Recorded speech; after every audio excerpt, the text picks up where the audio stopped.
start with attendance. It's noted that both Jeff Papa and Valerie Stock were unable to attend. So Joe Stein, Here. Evan Norris, Here. and I am here as well. I hope we had a chance to read the minutes. Do I have a motion to approve? So moved. Second. All in favor, say aye. Aye. All right, that's approved 3-0, and we will move to the fire department monthly report. Thank you, Madam President. This morning, I've asked Deputy Chief Jason Potts, Deputy Chief of Administration, to come forward and present on 3 separate items, that being an update from our last meeting regarding the insurance audit. We've finally received that back. And then also, I know we've talked about it in the previous meeting and leading up to this, but again, for the record today, he will briefly recap the proud accomplishments of the Zionsville firefighters in the EMS competition, as well as the 9/11 stair climb. Chief Potts.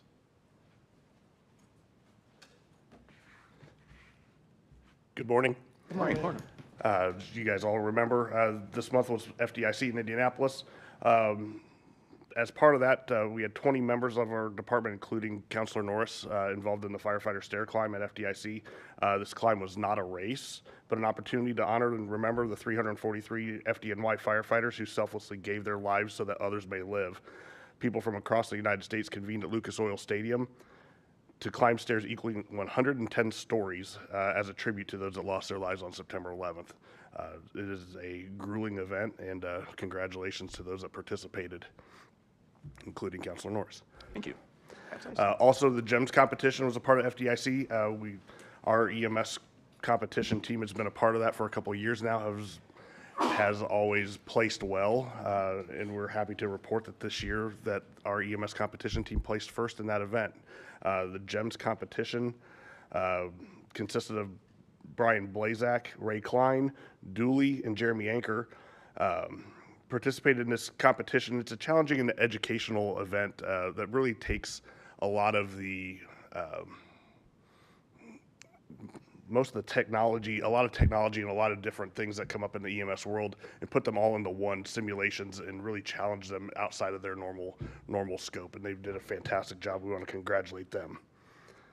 The last thing we want to talk about, we talked in our last meeting about our insurance audit review. We expected this information back from the insurance review to go well. There was only one area that they suggested that we make an improvement on, and that was actually in our enhanced ongoing driver's training program. They had recommended that we increase the amount of behind the wheel time for every member of the department for at least 1 hour, an additional 1 hour a month. It's an area that we're going to try to work on. We're working on internal procedures to allow those things to happen. The other thing that they recommended was something that we currently have in place for our ambulance crews when we first start to get them in the program. We have a actual driver's course documented that you must drive on this road, make these turns, do these things. Their recommendation is that we expand that into our larger trucks also. So those are areas that we are going to make those improvements and put those in our policies and continue in the drivers. That's really the only changes that they recommended from us. So really good job to our training program and our crews to really come up with a system that was really well received by our insurance agents. Yeah, those are very minor suggestions in my opinion, right? Which just go to show how well the program and we're already operating efficiently and effectively for the insurance folks. So it's exciting. I'm not making any suggestion of any sort here, but do you have any idea if the insurance company is comprised, I mean, is that audit comprised of firefighters themselves? It was. Okay, I was curious because who would know better than fellow firefighters? Okay. Chief. Are we going to talk staffing? Okay, Yeah, got it. next. You jumped to old business. We're going to talk about staffing and overtime. Thank you, Madam President. This morning, I've got the Deputy Chief Aaron Gibbons again with us this morning, who's going to walk you through a updated spreadsheet. If you may remember at our last meeting, specifically Safety Board member Norris had asked some questions about He'd rather have a discussion earlier than later regarding potential increase and maybe some compensation, maybe an additional appropriation, kind of talk through what some of the needs of the fire department are. And Chief Gibbons has prepared a report, and I'll let him go through that with you. Thank you. Morning. Morning. So as you guys are familiar, another staffing outlook for you. This 21-day cycle that we're looking at here is really June through the almost middle of July. The one thing to draw your attention to, there's a highlighted date at the top, that'd be July 1st. From that point forward for this outlook, that is including our 4 probationary firefighters that we're expecting to get out of the recruit academy. So we had talked in the past about what's it going to look like with the recruits coming out of the academy and once they're on shift. So if you just take a quick look here, from June 22nd until the 30th of that month, as you can see, there's quite a bit of red. And as we previously discussed, anytime you see red on these outlooks, that's where we are requiring overtime to get our trucks at minimum staffing. So there's a few days where there's multiple spots. There's a few days that it's a single spot. But really the key to this is obviously we hope to see some improvement. So as you look from July 1st on, you'll see that it's not resolved. There are still needs as far as staffing goes. The one additional item that I did include on here, and I'll talk more in it, is the blue section at the bottom, and that is just referencing running how many firefighters or how many 24-hour shifts it would take for us to run at 20 firefighters for our staffing. And for 20, just for understanding, is for us to run one of our 4 suppression pieces, so our suppression pieces being our 3 fire engines and our ladder truck, to run one of those with a 4th firefighter on it or at the industry standard.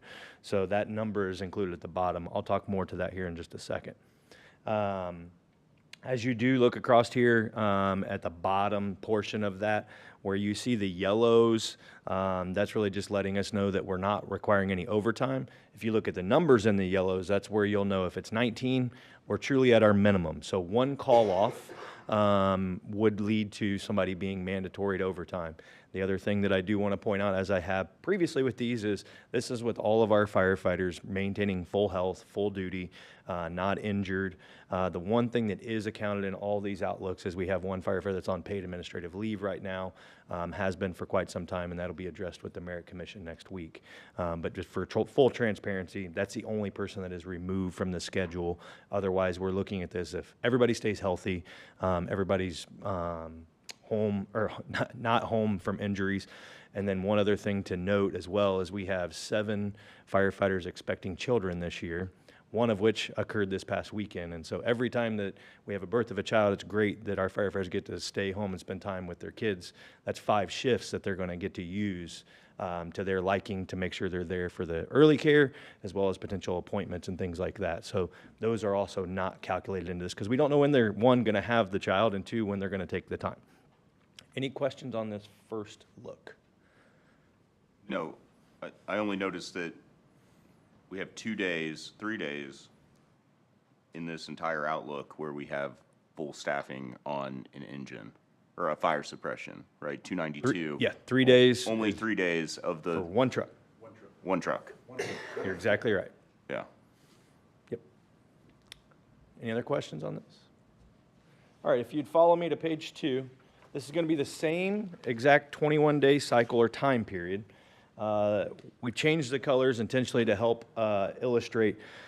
So as you look across, anytime we don't have that industry standard of 4 on a suppression piece, you're going to find it to be red on this sheet.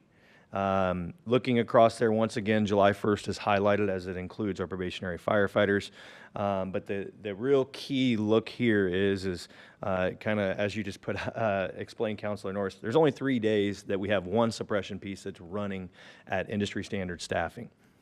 So as we evaluate, and we talked last, and you talked about the overtime and possible additional appropriation, one of the steps that we're trying to take is we want to run 4 on those suppression pieces, but we also have to balance that with the overtime budget. So really taking a look here, that blue section that was on the last page is included here, and this is how many shifts or how many 24-hour spots it's going to take for us to run just one of our trucks at 4 as far as staffing goes. And when I say trucks, I'm really referencing our 3 fire engines and our ladder truck. So as you'll see, within that July 1st to July 12th date, there's only 2 days in that period where we would not have to run overtime to run at that 20 number. Once again, it is going to be a strain on that overtime budget, and that's where we're trying to take that first step in at least having one of those suppression pieces running at 4, knowing that we are gaining the 4 out of the recruit academy. Any questions on that? Same 21-day cycle, same look, just different colors to help paint the picture a little bit better. Just noting how the 4 doesn't really affect. It helps a little, but it doesn't solve anything. You're exactly right, Madam President. All right, we'll go to page 3. So this is going to be the same colors that we were looking at on the first page, but this is looking from July 13th through the beginning of August. The one thing to note that is different on here is there are not any days that we have multiple 24-hour shifts or multiple firefighters needed to reach minimum staffing. Once again, this is just talking about minimum staffing, 3 on the fire engines, 3 on the ladder truck. And to your point, President, it is a small improvement, but it is not the solution. And then that same blue section at the bottom is pointing out how many positions or how many spots it would be for overtime to run at 20 or 1 suppression apparatus with 4 firefighters. What is, can I interrupt real quick? Sure, please. What is the appetite for overtime, right? Because we're not necessarily talking about, this is what we have, right, in terms of scheduled, but are there men and women of the fire department that are sitting being like, hey, if there's overtime available, I could be here kind of thing? And we've talked with labor about this. I think it's one of those that as long as it's not a bombardment of going from where we are right now of 1 spot or 2 spots here and there, and it's now saying, hey, we need 5 every day, there's definitely an appetite for it. I think we'll always see there's some people that's just not their thing because they may be running another business or they have other requirements. But right now there is an appetite for overtime, and we don't usually run into situations where we are getting to the point that the shift is in 2 days, nobody's picked up the overtime, we're getting ready to mandatory somebody to come back in. I guess the one thing to hit on that too, just to be completely transparent, when we're running at 19, and that's what our staffing is, that's what we plan for, that's our minimum, all it takes is 1 person calling off, and now that could be, the rule is they have to call off at least an hour before, so that could be 6 a.m. for a 7 a.m. shift start. We're scrambling right now because there's no buffer. We can't pull that 4th firefighter from engine 92 is where we typically like to place them to fill that call off. So now at 5:45, 6 o'clock in the morning, we're trying to find somebody that can work the 24-hour shift, or if nobody can pick it up, then that's when we're mandatorying somebody to either come back into work or to hang over for another 24-hour shift. And that's where we will get in. If we are doing that all the time, that's where we're going to lose the appetite, because now they're not getting to pick when they work overtime. It's, hey, we have to have you today. Yeah, we have to have you. Yes. In 1 hour's notice. Yes, and that's one thing that obviously if we bump to 20, or that one apparatus that has 4, it buys us a buffer that, okay, you have that call off. We can still drop that firefighter now. We don't want to run that truck with 3, but it buys us at least for that 1 call off, and then you can see if anybody wants to hang over, but you're not mandatorying them. So long-winded way to say, yes, there's an appetite, but I think there's always going to be people that if you ask them, do you want to work overtime? I'm not an overtime person, but I think there's a fair share of people that would capitalize on the overtime. Yeah. You ever have people do a split shift, like somebody stay over 12 and somebody come early 12? We do. Yep, we do. And I would say as well, because of how low our staffing numbers are, firefighters are allowed to trade shifts. So, say Chief Van Gorder needs a trade, he needs a day off, and I need a day off in August, we can trade our shifts.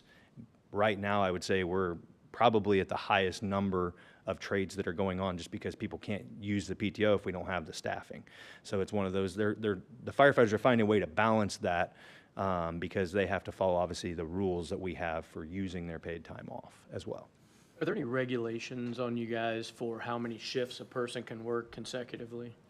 Yes, so the firefighter can work up to 48 hours in a row, then they must have a 12-hour rest period, if you will, then they could come back in at that point. But 48 is the max, and that's based off of NFPA recommendations, but it's also our policy. So that can put you guys in the trick box also if you've got staffing Absolutely, it can. issues. Absolutely. Any other questions on that one? All right, the last one, page 4. Once again, same exact 21-day cycle we were just looking at. Once again, just a color change to really help paint that picture a little bit better, to show the red is obviously we're not at the recommended staffing level. The green we are. There's a few days that you'll notice that we do, or maybe it's only one day, we have just based on how Kelly days and time off works and not having anybody injured right now, Engine 91 happens to have a 4th firefighter. So that one day in this 21-day period, we're actually running at 20 or with 2 suppression pieces with 4 firefighters. But once again, that is more of an anomaly, if you will, if you look at the grand scheme of things over these 42 days. Anything to add, Chief? Just a couple quick highlights and to recap the great presentation Deputy Chief Gibbons has given is that this staffing schedule you see contemplates nobody off with the exception of the one that's assigned administrative. And I would say that's not our norm. We currently have 1 additional firefighter off on light duty in the office now, recovering from a surgical procedure. Hope to be back to shift in the next 30 to 45 days. But some of those are work-related, some of those are non-work related. So we have seen as many as 5 individuals be off at one time, which then really destroys these schedules. The question that we were asked, excuse me, my springtime allergies are getting the better of me, was what about our overtime? The fire department budget in 2025 is $285,000 for overtime. We are on pace to spend nearly 75 or 80% of that by mid-year. We would think, and one could say, oh, well, you're out of money. Well, in mid-year, keep in mind our recruits graduate and come to shift. It doesn't help us meet the minimum staffing, but it helps us reduce the amount of mandatory overtime. So we will, I think, come close to surviving the year, but we will not address any of our staffing. Councilor Norris, we took the question as well, what can we do to try and help this out? The scenario that you look at on this last page, and you'll look across that engine, I'm looking at correct, Aaron here, the engine 292. Yep. The cost per quarter is about $70,000 to help us. So it'd be $140,000 for the one spot to get us to 20 through the end of the year. That'd be July 1st through December 31st. So if you want to think about it in that avenue, we did not fill, it's not putting somebody extra, not extra, but minimum staffing every day. It was just on those days to make sure that at least one of our suppression pieces had 4. So if we come to a day that had 4 already because of staffing worked out and stuff like that, we're not putting an extra person on another one. It was just that. So it's a really minimalistic approach. So it would be $140,000 to help fill one of those positions through July 1st to December 31st. What we don't have, and this is, nobody didn't report, we reached out to Cindy last week to try and get, okay, what's the fire department operating balances, where can we find the money from? Because I think that may be the next question, but she's been on vacation and stuff, she just got back today. So we'll connect with her and come back. So I think there's a couple different things. A is the safety board interested in having this discussion. Again, this would be considered, we would need additional revenue, so this would have to go to the full town council. This board doesn't have the ability to approve additional appropriations. We would need to identify where those funds come from. They could come from the fire department operating fund. I'm not sure the revenues are there to be able to support that. It could come from other funds such as the town general fund. It could come from our Lowit distribution, which is our general income tax. And keep in mind, each year the town gets additional funds that helps balance that.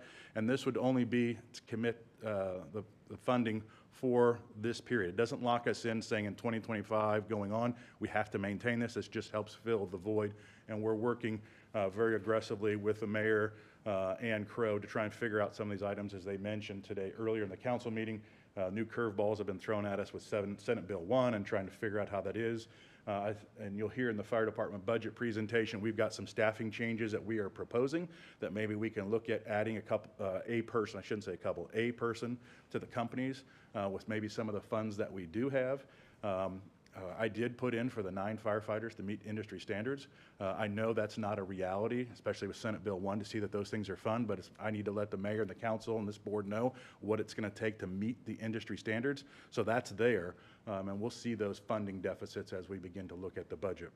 But we'd be more than happy to answer any questions or get some directions from this board. Do you want us to pursue a discussion with Finance and Records and try and identify some alternatives for this board to consider of the $140,000 for one position between now and, or between July 1 and the end of the year? I think one part that is different from previous years is that in the budget process, they did take into account the additional funding, and I think for the past few years, they had not. So Funding the for- additional funding from the DLGF that we from get the low, in. the income tax, some of the increase that are there. And I think one of the things that right about this time of year, within the next 30 days, we should see is we may have projected, Crow's very conservative in their numbers, we may have projected an extra income of $1 million. Well, what was the actual? Yeah. And if we find out what that comes in, Don't we find out in May? yeah, I would say it's sometime in the next 30 to Yeah. 45 days. So this could be good timing for us to get, not lock anybody in, but get some more information, report back at the May Safety Board meeting. And if the Safety Board liked the idea, wanted to move forward that time, they could make the recommendation to the council at the June meeting, and it'd still be in time for a July adoption and things of that nature. If that's the- Right, right. No, I'm agreeing with you that it is an avenue we could look at, but we need to first see how much difference we have between what they estimated back in August, September. Because in previous years, they left it at 0. yeah. We, I just wanted to echo, I'm glad the mayor mentioned that this morning, that the top priority regardless will be public safety, police, fire, roads.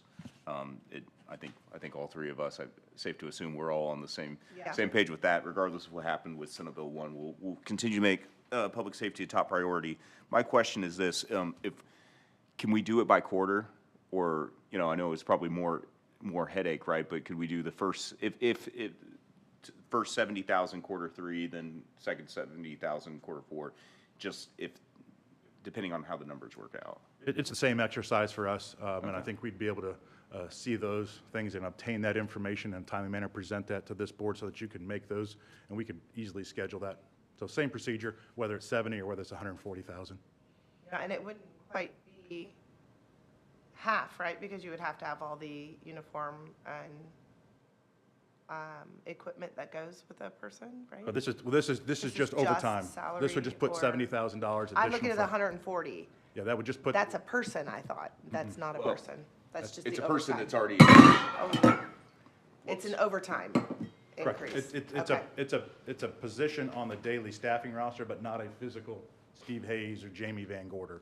It's just a funded position. Okay, I thought you were asking for an additional person. Nope. Okay, I'm following you now. All right. my only question, before I spilt my coffee,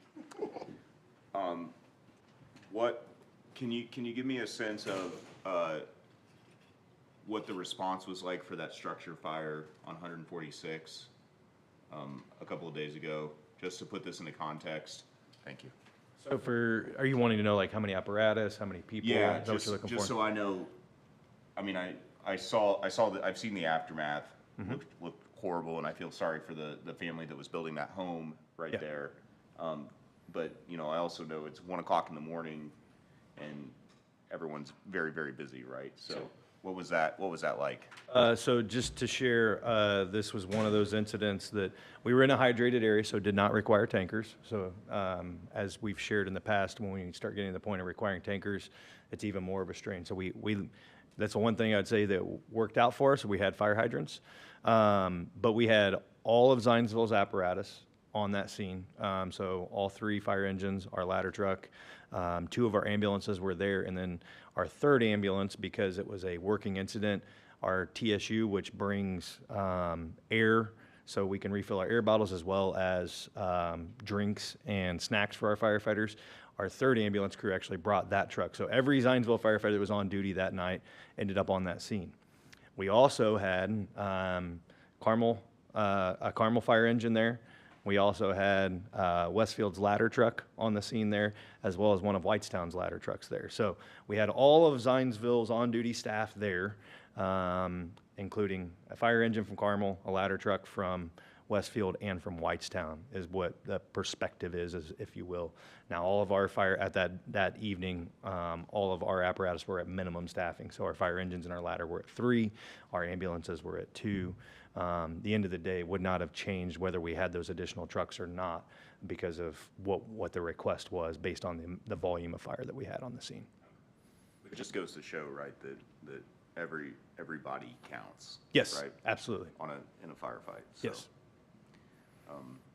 just want to commend the crews that were out there that night, working that. I know I would agree. it was like 2 o'clock in the morning, right? It was. And they had to go back at some point, so. Yes. Can you remind me, I know we talked about it in my first meeting, but talk about, how does that work when neighboring towns send their, who pays for that? Is that, is it just a courtesy that the fire department? We have mutual aid agreements with all of our neighboring organizations, stuff like that, and we have automatic aid programmed in so that we get the closest, most appropriate units there. And the general rule of thumb is that we will go, respond, and assist. And if it's us going there, we will stay as long as we can stay, as long as we're not needed to come back home. But all too often, though, that sounds like a good idea. But if we were to go to the city of Carmel and we get there, now we're going to stretch hose out, now we're going to be connected, and now we're going to do that. You can't really easily disconnect all that stuff and get out and get back. And that's the same way that they are as well. And I would say we by far receive more mutual aid coming in than we give, just because of where we are with our staffing and the number of facilities we have.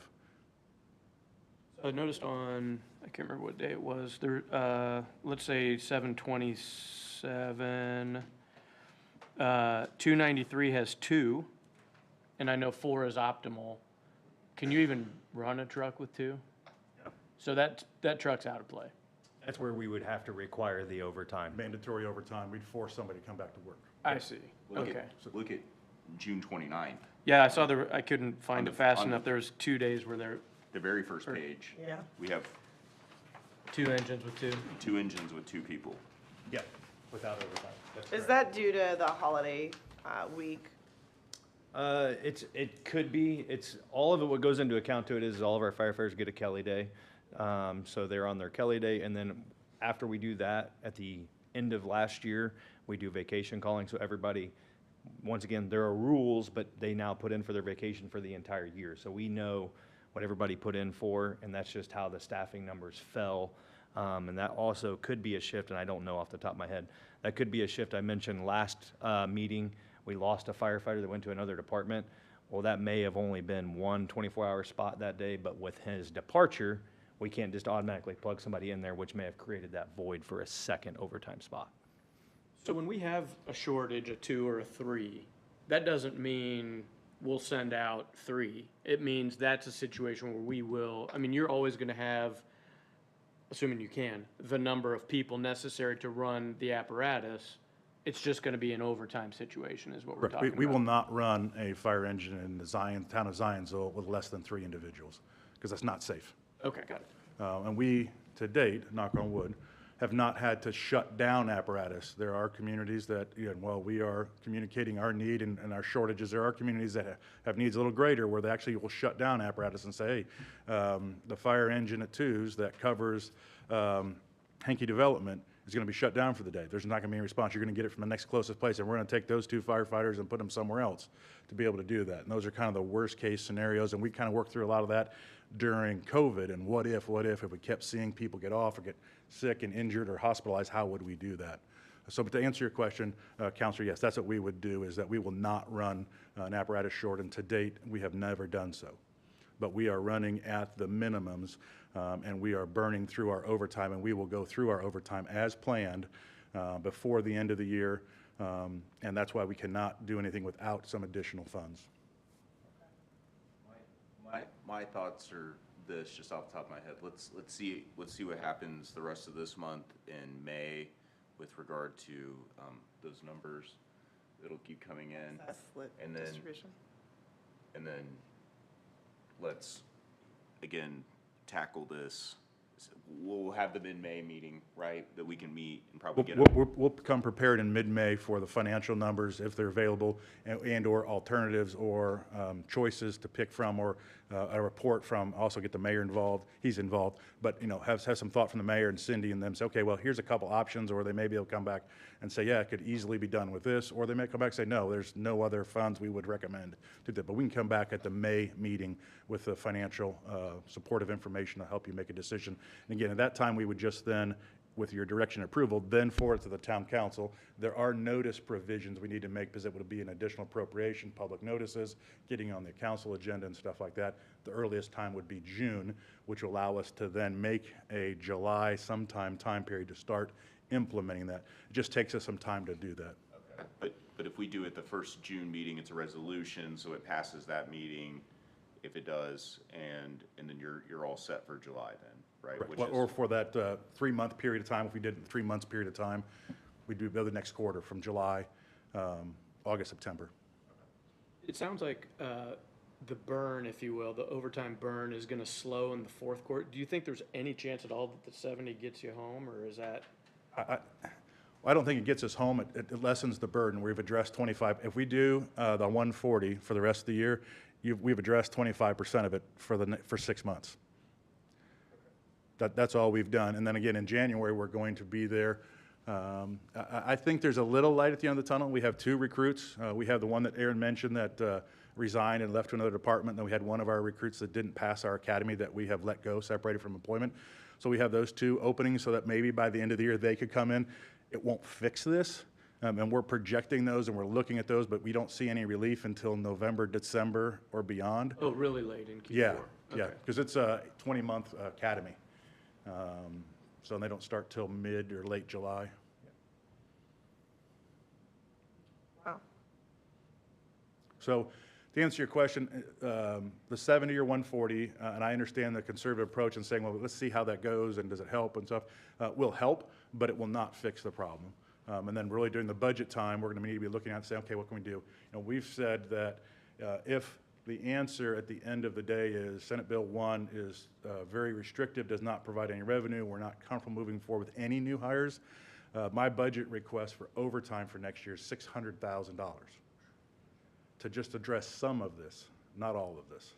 It's not 9 or 600. We would need $600,000 to help address some of these things. And if we got some people, would that number drop? Yes. We don't have a direct relationship to it, so you're right. Can we, if we were to hire 2 or 3 for the next, maybe 2 for the next 3 years, does that help? Yes, it does help. But again, it's going to depend upon what the revenue is and what happens, and so a lot of Well, work. it's just a different bucket, right? It still goes into the revenue, or sorry, the salary bucket, but it's not at time and a half. Correct. So it's cheaper labor, if you will, if we can get rid of it. And you know, I had a discussion with District Vice President Leverage and asked, you know, what's the appetite for the crew? Are they willing to work this? And I think the answer is, Chief Gibbons said, yeah, a little bit. But if the safety board were to say, oh, well, we'll get you $1 million of overtime today, let's fill it all, let's fix this. I don't think there's appetite to work that, because everybody's Right. going to have to start working Right, overtime. right, well, everyone will just be burnt out at that point. Yeah, and that's, a little bit overtime is okay and stuff like that, but we get very nervous when we start seeing people doing multiple 48-hour shifts. Right. Because it's not only is it the job that wears on them, but it's the time separation from their family that we'll end up paying at the end. This additional 140,000 would be, from my opinion, just enough to make sure that we're giving everyone the tools that they need just to put a Band-Aid on it, right, at this point. Because I don't know if people, you know, watching, if anyone's watching, can see the number of days, right, that we're running short here. These charts really put it into perspective. So I do appreciate the work and the effort that does go into these charts for my purposes, so. Okay, and asking the maybe slightly uncomfortable question, is this the year that we roll off the grant, or do we have one more year? Okay. So we absorb the full salaries of those firefighters. Do you guys see any reason we wouldn't suggest that they ask for the 140? I mean, No. next year is going to be a whole different ball of wax, and everybody is going to be tightening their belts in town. But right now, we have the grant, and we're not under the constraints of the cuts that are clearly heading our way. And I would suggest that if you guys are open to it, we would consider that ask. If it's there, I mean, Yeah. there's no reason, the worst thing that could happen is say no. Right. Do you want to just go ahead and ask for it now as opposed to, I'd get it on the radar. I mean, it may already be on the radar based on this, but I would get it at least in front of, I mean, you sit on finance. What? Yeah, that's what I was gonna say. We can talk about it at that committee. I will bring it up. I'm sure it's on the agenda. Unless there's a formal process that we have to go through. no, but I'm in agreement too. It's like, Why it's would like, you what else, not? what else are we gonna do, Yeah. right, at this point? Yeah. To get I'm 1,000 times more concerned about what it looks like going forward. Right. With the grant coming to an end and then, you know, our funding getting reduced. This town's gonna have to get creative, Yeah, get creative and make some cuts. figure some things out. Yep. And I, just to reiterate, you know, if people weren't watching the town council meeting, that Mayor Stair said there will be no compromise of public safety due to Senate Bill 1 passing. So we heard it here and we heard it there. So let's make sure that discussions are had, and I will definitely do some work. We will as well, and we'll be prepared at the next safety board meeting. Okay, Thank you. great.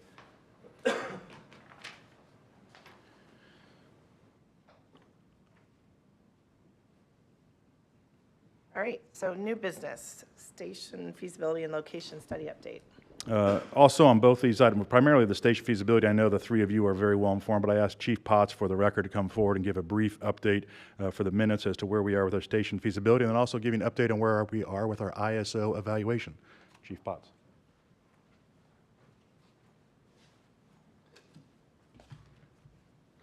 Tough to follow a long staffing conversation. Yeah, right. It is.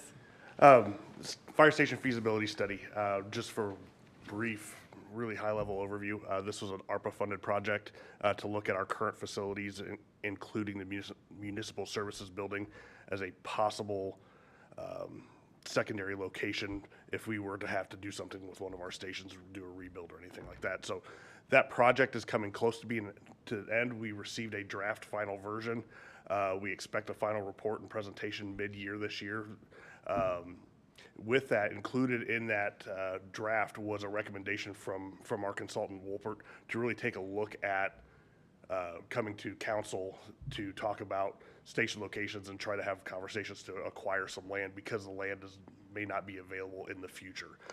This part of this project is a 15 to 20 year project as far as where the fire department is going or should go and be prepared for the future. So those two locations were presented to council, as you guys know, to really allow us to continue that conversation. So the chief is going to be working on that, but we expect that to kind of circle right back to the project itself.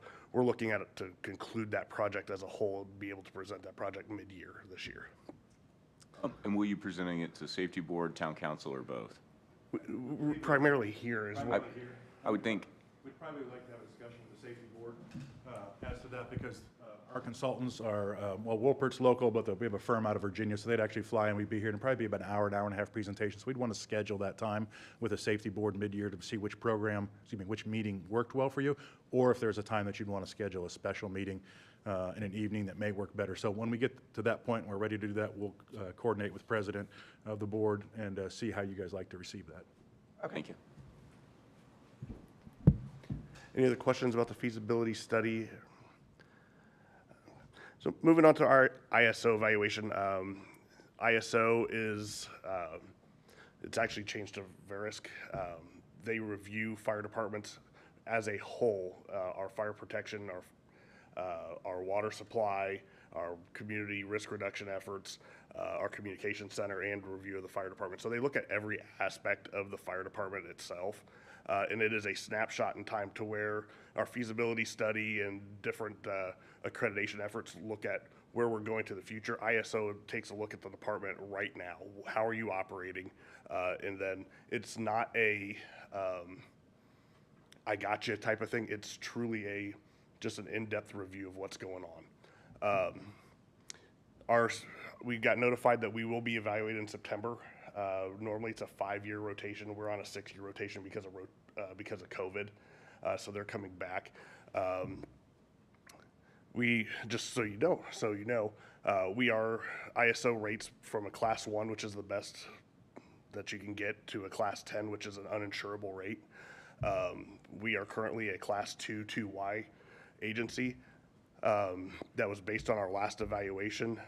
Since then, some of the things that we talked about with staffing, and a review, just an overall review of our agency.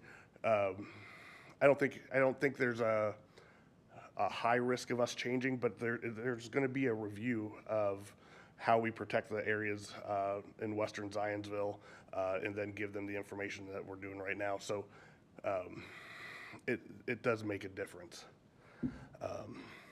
What are some things that might concern you? I mean, coverage sounds Coverage is one obvious. thing. There's two things that really affect an ISO evaluation. One is how much training the department does, which we do a very good job in our training, how much staffing we do, and then our distribution of services, where our fire stations are located, how those fire stations are manned, what type of apparatus are there. ISO themselves would like to see a fire station within 1.5 miles of every hydrated area, which for us is not really a realistic thing. That's something that you see more in larger cities. Does condition of equipment come into play? Absolutely it does. Yeah.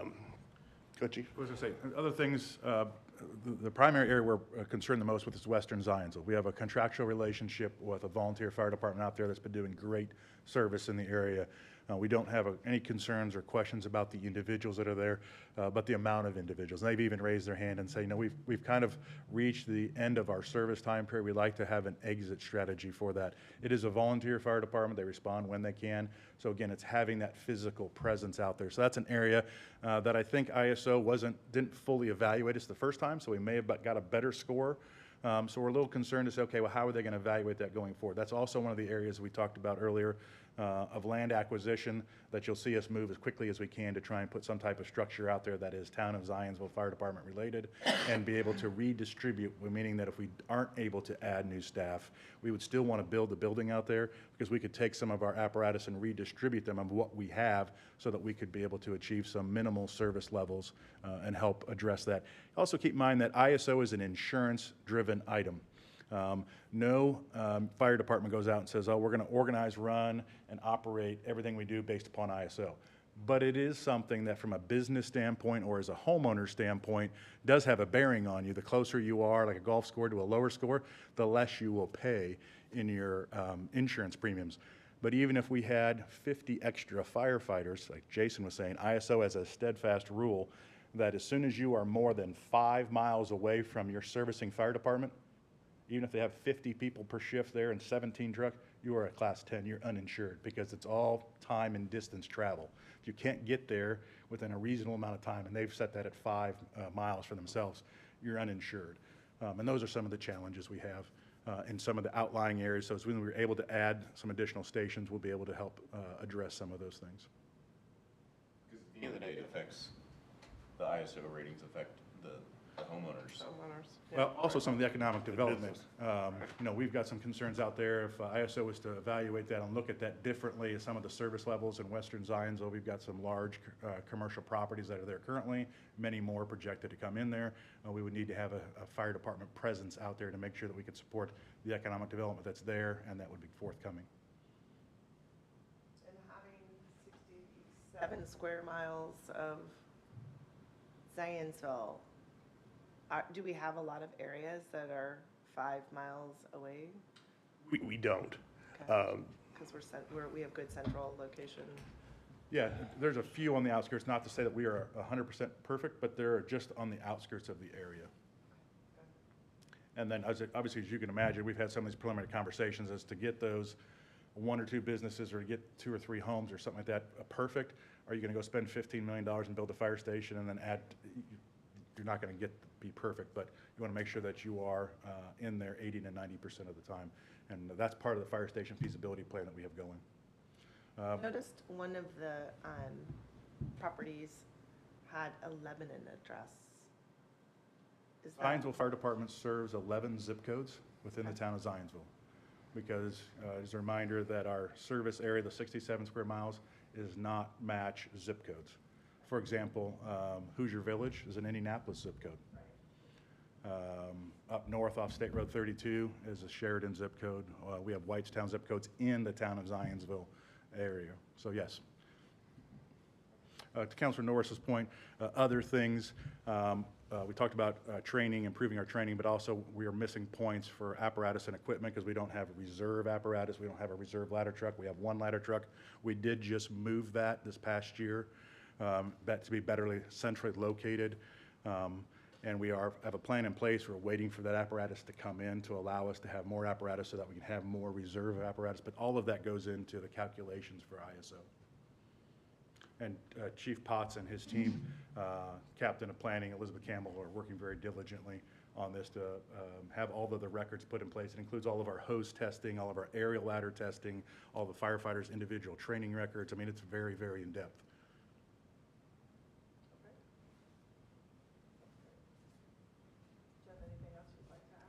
Unless you have any questions. All right, moving on to other matters on the agenda. We were just wanting to acknowledge the loss of a world leader with Pope Francis, and passing on our condolences to the Catholic Society and the Vatican country. So does anyone want to add anything else? Any other matters? Okay, then I move to adjourn. The next regular meeting is scheduled for May 19th, immediately upon the conclusion of the town council meeting. That starts at 7:30, so we project 8 or shortly thereafter. I'll second that. Second the move to adjourn. Have a good day.